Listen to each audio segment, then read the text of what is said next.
Es fascinante mirar un mapa económico actual con sus grandes polos tecnológicos e industriales y, bueno, preguntarse por qué ciertas regiones prosperan de una forma tan rotunda, mientras que otras, pues, no terminan de arrancar. Sí, totalmente. Siempre hay una historia detrás de ese mapa. Eso es. Y hoy tenemos sobre la mesa un conjunto de textos históricos y económicos muy detallados.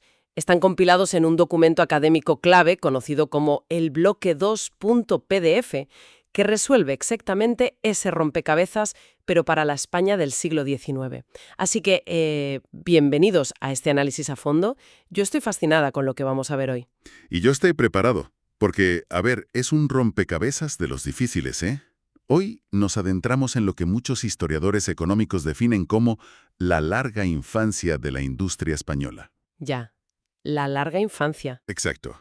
Vamos a examinar cómo el país intentó modernizarse chocando de frente contra unas barreras geográficas casi insalvables, y cómo surgieron focos industriales contra todo pronóstico, en Cataluña y el País Vasco, y cómo finalmente el subsuelo peninsular se convirtió en un imán absoluto para el capital mundial a finales de siglo. Vale, vamos a desglosar esto desde el minuto 1 para plantear el misterio principal, porque quien repasa estos documentos se da cuenta enseguida de una cosa tremenda. Ajá. España intentó llevar a cabo una revolución industrial sin tener el ingrediente principal de la época, o sea, carbón de buena calidad. Claro, el pan de cada día de la época. Exacto, es el equivalente histórico a intentar hacer una tortilla sin huevos, básicamente. Es una muy buena forma de verlo, sí. Porque el desarrollo industrial no surge por pura voluntad política o empresarial. Requiere unas condiciones materiales muy específicas. Y lo que nos muestra la historia de España en el siglo XIX es una interacción muy compleja, una mezcla entre la falta crónica de recursos energéticos, la imposición de barreras arancelarias y finalmente la dependencia del capital extranjero para explotar lo que sí que había bajo tierra. Pues para entender esto, creo que lo mejor es empezar por la industria textil en Cataluña. Porque, a ver, encierra una paradoja tremenda. Sí, desde luego. Lograron levantar un imperio del algodón sin tener algodón plantado en la península y, como decíamos, casi sin carbón para mover las máquinas. Es como intentar ser el mejor panadero de tu ciudad, pero teniendo que importar la harina, el horno y hasta la leña desde miles de kilómetros. ¿Cómo se explica ese milagro inicial? Lo fascinante de esto es que se explica por una ventaja de salida y por un enorme escudo estatal. Por un lado, Cataluña ya contaba con un adelanto comercial muy importante desde el siglo XVIII. Claro, ya venían con carrerilla. Eso es.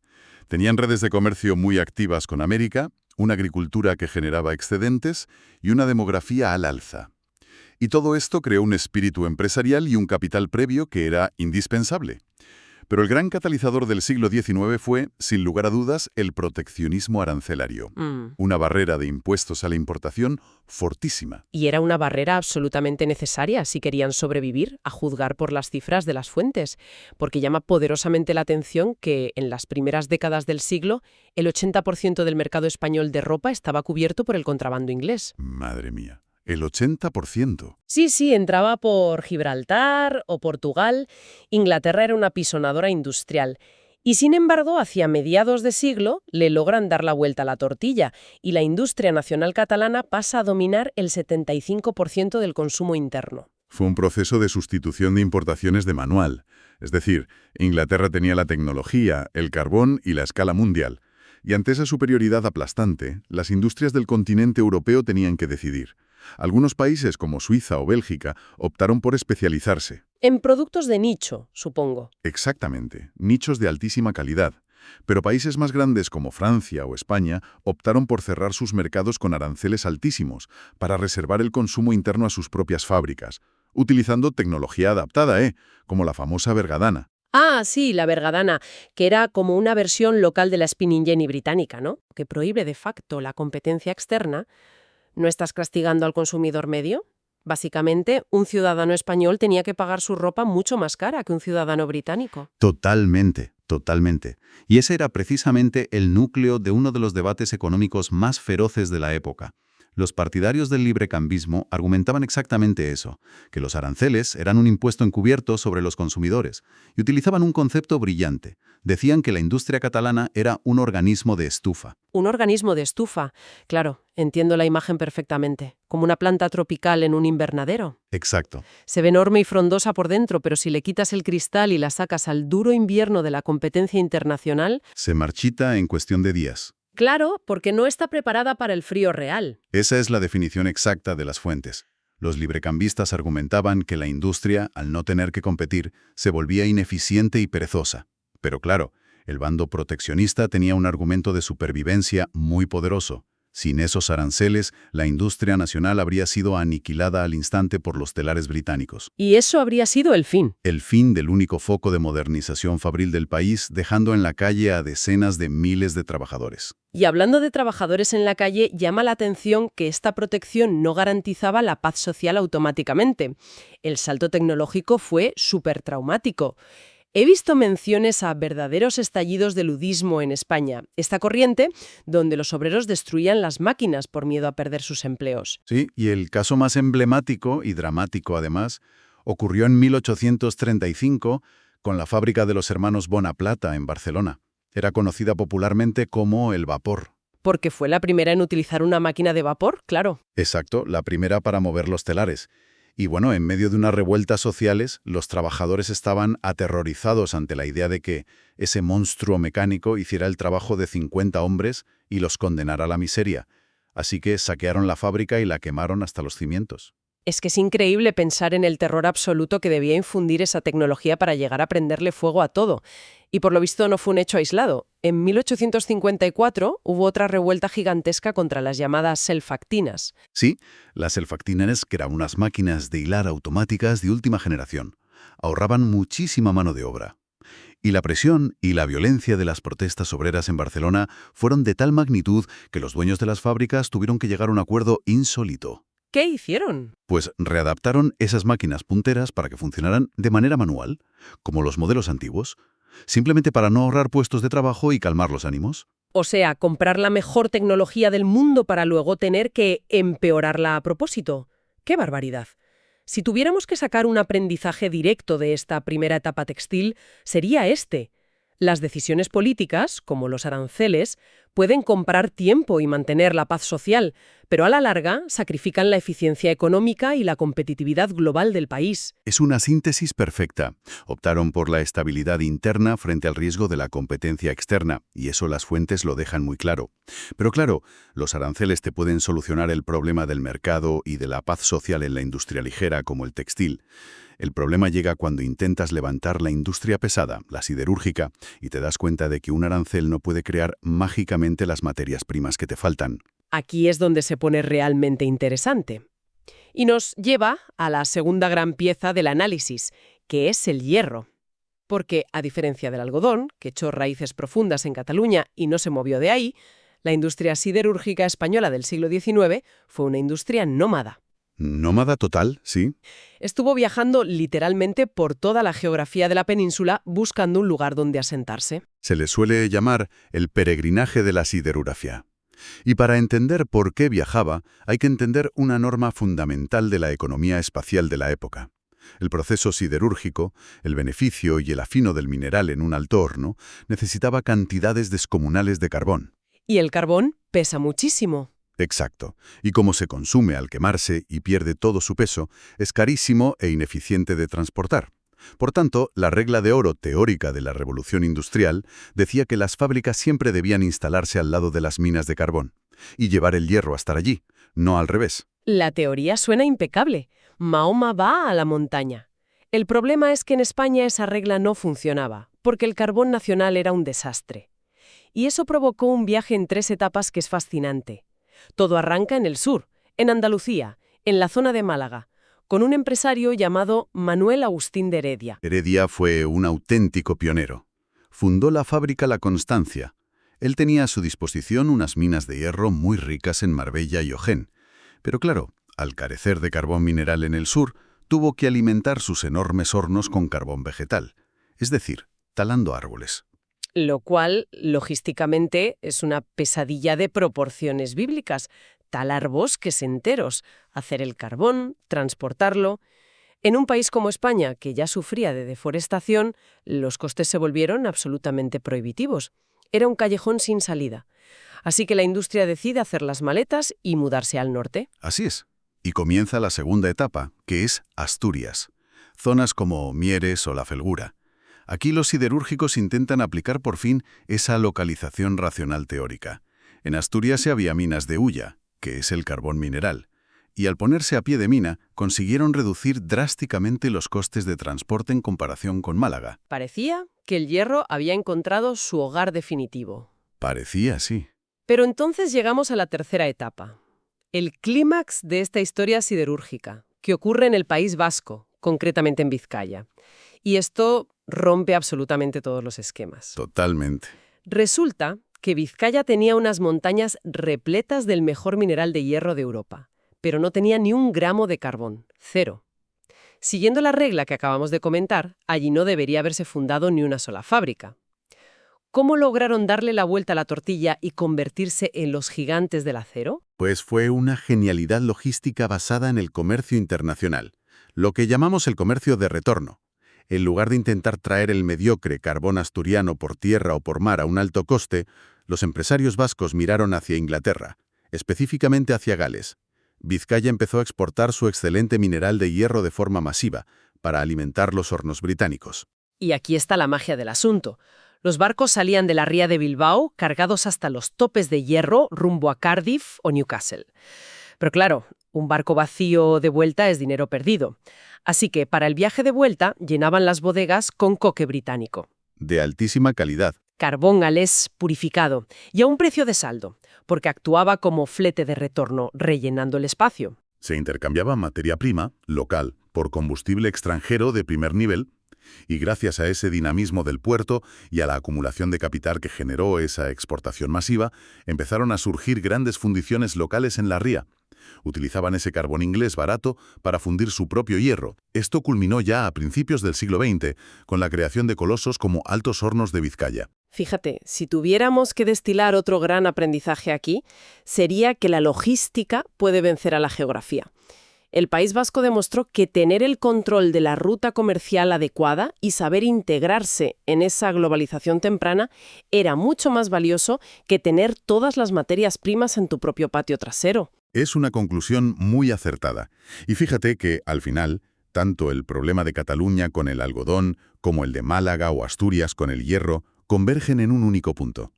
Si conectamos esto con el panorama general, llegamos al verdadero gran villano del retraso industrial español del siglo XIX. La crisis energética. Exacto, la energía. Hablemos de ese villano, porque se menciona constantemente en los textos, pero rara vez se explica en detalle. ¿Qué le pasaba exactamente al carbón español, principalmente al asturiano, para que fuera tan problemático? Era un problema geológico severo. A diferencia de las ricas, gruesas y horizontales cuencas hulleras de Inglaterra o de Alemania, el carbón en Asturias estaba atrapado en capas muy delgadas. Eran irregulares y casi verticales, lo que hacía su extracción manual muy peligrosa y costosa. Pero además, el producto final era frágil. Se rompía por el camino. Se rompía en el transporte, sí. Y contenía demasiadas impurezas y cenizas. No se podía transformar fácilmente en un buen coque, que es ese carbón purificado que exigen los altos hornos siderúrgicos sin arruinar el metal. Hay un dato en el documento que ejemplifica esta tragedia energética mejor que cualquier explicación técnica. En el año 1865, producir un solo caballo de vapor de energía en una fábrica de Cataluña costaba 3 veces más que en Inglaterra. 3 veces más es una barbaridad. El triple de coste solo en encender las máquinas. Es asombroso que alguien se atreviera a abrir una fábrica sabiendo que ya partía con esa desventaja monstruosa. Y es precisamente esa asfixia, ese coste prohibitivo, lo que desencadenó una oleada de creatividad desesperada. Los industriales catalanes, viendo que la máquina de vapor a carbón los llevaba a la ruina, tuvieron que buscar una fuente de energía alternativa masiva. Y miraron hacia los ríos. Fue un éxodo industrial. Tuvieron que alejar sus nuevas fábricas de la costa y de los puertos y construirlas en las faldas de los Pirineos, a lo largo de las cuencas de los ríos Llobregat y Ter. Aprovechando la fuerza del agua. Eso es, aprovechaban los desniveles del agua para mover turbinas hidráulicas. Nacieron así las famosas colonias industriales, auténticos pueblos cerrados alrededor de una fábrica accionada por agua. Para el año 1901, una cuarta parte de toda la energía del sector textil catalán venía de los ríos. Es una historia de supervivencia pura frente a la escasez. Una adaptación asombrosa, desde luego. Pero claro, mientras la industria peninsular sufría gota a gota por conseguir energía en la superficie, bajo tierra se escondía un potencial inmenso que estaba a punto de despertar. Si entramos en el último cuarto del siglo XIX, pasamos de la escasez a la fiebre del oro. O mejor dicho, a la fiebre minera. Es un cambio de escenario radical. Durante décadas, la minería en España había estado en una especie de letargo, pero en 1868 se aprueba una ley clave, la Ley de Bases sobre Minas. Fundamental. Da muchísimas facilidades para las concesiones y, al mismo tiempo, la Europa hiperindustrializada empieza a demandar materias primas con una voracidad insaciable. Y el detonante tecnológico fundamental en este boom minero fue un invento extranjero, el convertidor Bessemer. Henry Bessemer diseñó un horno gigantesco que inyectaba aire en el hierro fundido, y en cuestión de minutos quemaba las impurezas y producía acero de alta calidad de forma masiva y muy barata. Fue el invento que revolucionó Europa y permitió construir los grandes ferrocarriles y barcos de acero del mundo moderno. Pero había un pequeño gran problema con ese invento, ¿no? Exacto, tenía un talón de Aquiles químico. El convertidor Bessemer solo funcionaba bien si el mineral de hierro utilizado no contenía fósforo. Si había una mínima presencia de fósforo en la roca, el acero resultante salía quebradizo. Literalmente se partía con los cambios de temperatura, lo cual era inútil para hacer, por ejemplo, los raíles de un tren. Vaya fallo. Y resulta que gran parte del hierro británico y alemán tenía fósforo. Sin embargo, las montañas de Vizcaya y Santander en España estaban llenas de un hierro purísimo, de alta ley y sin rastro de fósforo. Fue como si Europa entera descubriera que el norte de España estaba hecho de oro industrial. Esa demanda de hierro no fosfórico provocó una avalancha absoluta. A finales del siglo XIX, España se había convertido en el mayor exportador de mineral de hierro de toda Europa. Superaban hasta Suecia, que ya es decir. Sí, sí. Y la fiebre minera no se quedó solo en el norte o en el hierro. Todo el país se llenó de ingenieros extranjeros buscando metales de todo tipo. La escala de esa inyección de capital extranjero es apabullante. Si miramos al suroeste, a la provincia de Huelva, encontramos gigantescos depósitos de cobre y piritas. Consorcios británicos y franceses compraron yacimientos milenarios, como Río Tinto o Tarsis. Trajeron tecnología para excavar inmensas minas a cielo abierto. Construyeron redes ferroviarias privadas y levantaron muelles en la costa para exportar el mineral, directamente a la poderosa industria química europea, que devoraba el azufre de esas piritas. Impresionante.